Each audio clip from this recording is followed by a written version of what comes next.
tried to qualify the reasons for making this amendment, talking about political stability, talking about the socio-economic situation in the country. My good question to all honorable members of the House, is a vote of no confidence causing the law and order crisis up in Enga right now, for example? Is a vote of no confidence causing that? Has a vote of no confidence prevented any foreign direct investment in the last 5 years?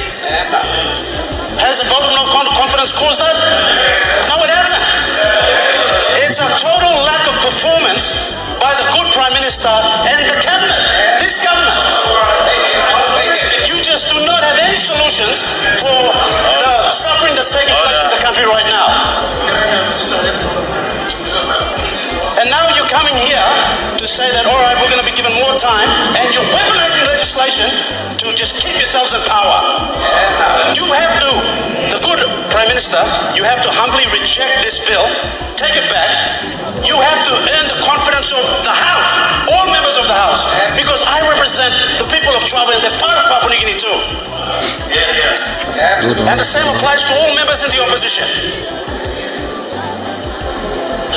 Is there no members in government who are fit and capable to be Prime Minister? To weaponize legislation to stay in power. You've got the numbers. You've got to prove yourselves on effective policy implementation so that there's increased and augmented confidence in the Prime Minister and this government. And you haven't done that. Cost of living crisis, FX crisis, fuel crisis, law and order crisis. My goodness, it's endless. And you have no solution. And no shame. Coming in here now to weaponize legislation to just stay in power. Shame on you. Shame on you. It's a total shame. This is supposed to be an honorable House. Honorable, point of order. The use of word weaponized legislation is Section 111 of the Constitution allows for bills to be promulgated, processed, and passed through. Democratic process allows this debate, and it's got every right to debate.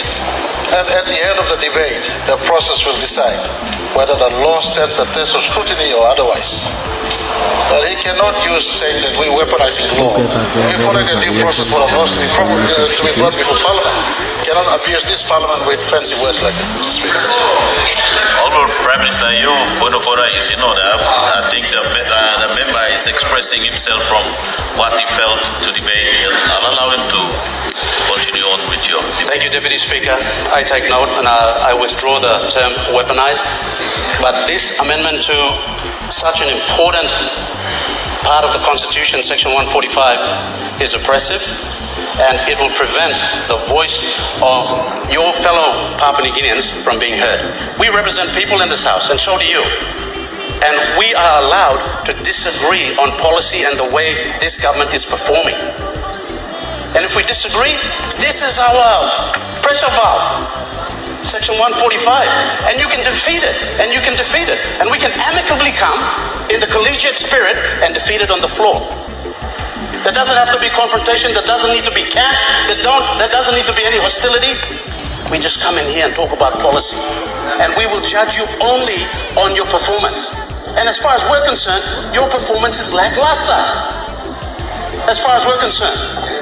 And you can't sit there and then try to say that, no, we're doing great. So, Honorable Deputy Speaker, on behalf of the people of Chuave, this is a sad day for the country and the Constitution, and I will not vote for this amendment. Thank you, Deputy Speaker.